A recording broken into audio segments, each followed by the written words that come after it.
Welcome back to Living Local. March is Developmental Disabilities Awareness Month. One local organization, Empowering Abilities, is helping people and improving the lives of many of our neighbors who experience disabilities. And here to tell us how we can help make a difference, we have Carol Foster, Chief Administration Officer for Empowering Abilities, which is also this segment's sponsor. Carol, thanks so much for being here. Welcome. Thanks for the opportunity.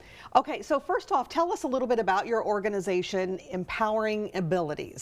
Well, it's very much like our name says. So we focus on people's abilities as opposed to their disabilities, and we really empower them to try to help them learn and grow throughout their lifetime. I mean, the best way to describe it is kind of tell a little bit of a story about one of the individuals. And we have a guy, we'll call him Randy, and Randy moved into one of our apartments at a point in his life when he was an adult, and like we all like to move into something more independent. He did that, and he learned all kinds of skills with the help of one of our staff. At the same time, he was having a job out in the community where he was learning how to he actually had a job at a grocery store.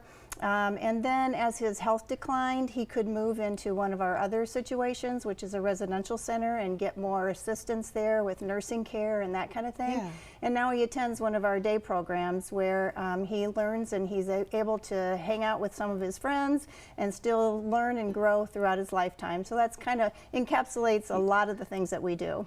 But that's such an awesome story, though, to hear. For those who might be, a little misinformed, what is a developmental disability? Well, it's something that happens either before birth or during the developmental period. So when somebody is developing through their childhood or their teen years, it can be one condition or several conditions. It's going to be something that is throughout their lifetime. So it could be learning, or it could be visual impairments, walking, talking, all of those kinds of things. But that doesn't mean that they're not ever going to learn. So if a person has a learning disability, that doesn't mean that they're never going to learn. It just means that they might do that at a different rate.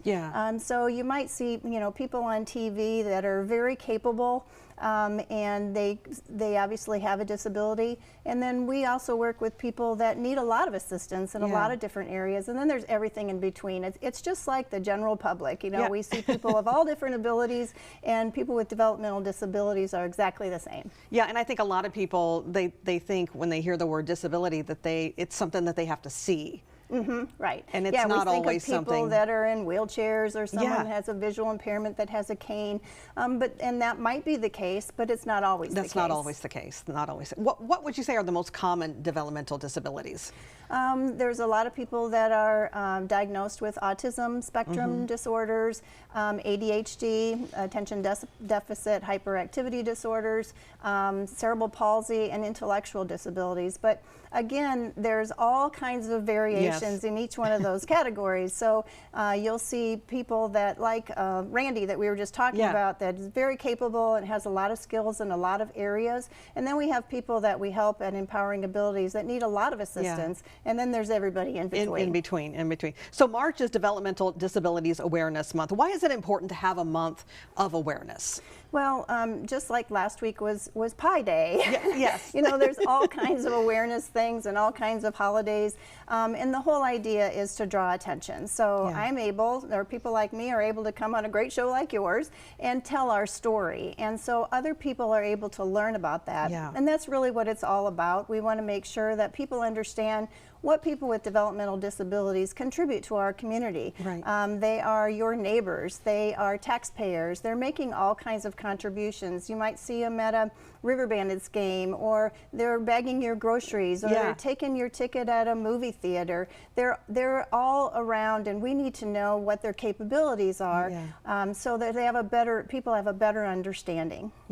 And speaking of that, if someone meets a person with a developmental disability and they're not sure maybe what to say, what do you recommend? Well, I guess the short answer to that is to treat them like everybody else. Yes. So if you approach people and you're comfortable with that, say hello. just approach them like you would anybody else. Sometimes we have to simplify our language, or you want to make eye contact, you want to approach them, don't ignore them, because they have things to contribute just like we all do, and they want to be part of our community. Definitely, definitely. Real quick, tell us how people can get involved in your organization. I'm sure you're always looking for volunteers as well. Yeah, we're always looking for volunteers. They can certainly go to our website and find out a lot more information. We always have events. We have something coming up in April. We have a golf outing. We have a scavenger hunt in the fall. So there's always something like that. We have some support organizations that do all kinds of activities for the participants, as well as fundraising activities. So just go to the website and can get all kinds of information. Awesome. Well, Carol, thanks so much. It's been great talking to you today. Thank you. All right, again, this segment was sponsored by Empowering Abilities. For more information, you can go to empoweringabilities.org. We'll also have all those details posted on ourquadcities.com.